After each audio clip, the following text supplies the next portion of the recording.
ঈদ মোবারক। আজকে বাংলাদেশের প্রতিটি গ্রামে, প্রতিটি বাজারে, প্রতিটি গঞ্জে, প্রতিটি শহরে ঈদের জামাত অনুষ্ঠিত হচ্ছে। আমরা জাতির পক্ষ থেকে জামাতে যারা যেখানে শরীক হয়েছেন তাদেরকে ঈদ মোবারক জানাচ্ছি। একটু জোরে বলেন, তারা যেন সবাই শুনতে পায়। যারা ঈদের জামাতে শরীক হবার সুযোগ পাননি তাদেরকেও আমরা ঈদ মোবারক জানাচ্ছি, সেটাও জোরে ঈদ মোবারক দেন। আমাদের মা বোনেরা, মহিলারা যারা ঘরে আছেন তাদেরকেও আমরা জাতির পক্ষ থেকে ঈদ মোবারক জানাচ্ছি। আমাদের প্রবাসী শ্রমিকরা যারা বিদেশে আছে,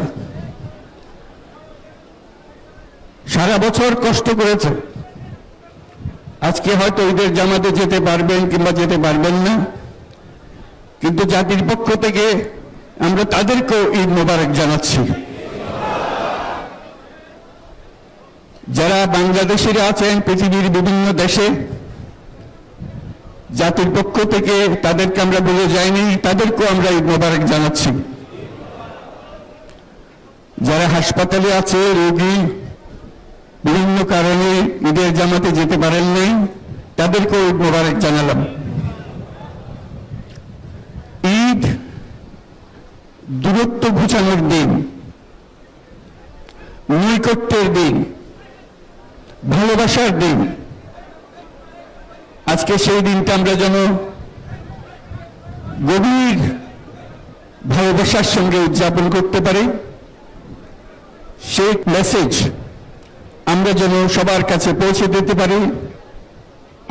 আজকে একটা অটুট ঐক্য গড়ে তোলার দিন, এবং আমরা স্থায়ীভাবে ঐক্য গড়ে তুলতে চাই। ঈদের জামাতের এটাই আমাদের কামনা।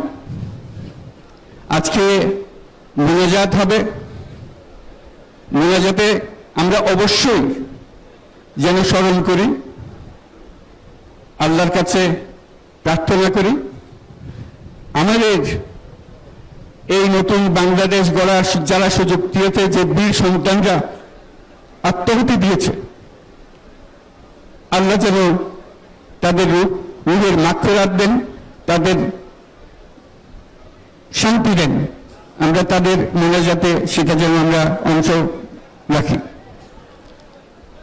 আর মোনাজাতে যারা আহত হয়েছেন, যারা স্বাভাবিক জীবন থেকে বিচ্যুত হয়ে গেছে, এই দেশের জন্য নিজেদের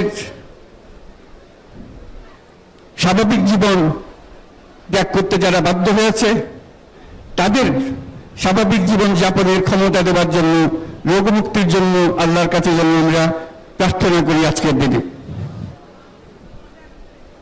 আজকের দিনে আমরা প্রার্থনা করি, যেই নৈকট্য আজকের দিনে আমরা শুরু করলাম,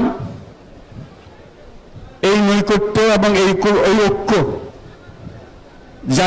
জাতির জন্য যেন স্থায়ী হয়, আমরা যেন একটা ঐক্যবদ্ধ জাতি হিসেবে সামনে এগিয়ে যেতে পারি। যারা আত্মত্যাগ করেছেন, যারা নতুন বাংলাদেশের স্বপ্ন বাস্তবায়ন করার জন্য নিজের আত্মাহুতি দিয়েছেন, বেঁচে থাকলেও স্বাভাবিক জীবন যাপন করতে পারছেন না, তাদের স্মরণে আমরা যেন মোনাজাত করি আল্লাহর কাছে।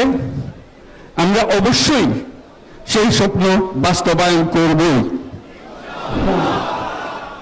শত বাধা সত্ত্বেও, যত বাধাই আসুক, আমরা ঐক্যবদ্ধ জাতি হিসেবে এই নতুন বাংলাদেশ গঠন করব ইনশাআল্লাহ। এই মোনাজাতটা আপনারা সবাই মিলে একসঙ্গে করবেন। ধন্যবাদ সবাইকে। ঈদ মোবারক সবাইকে।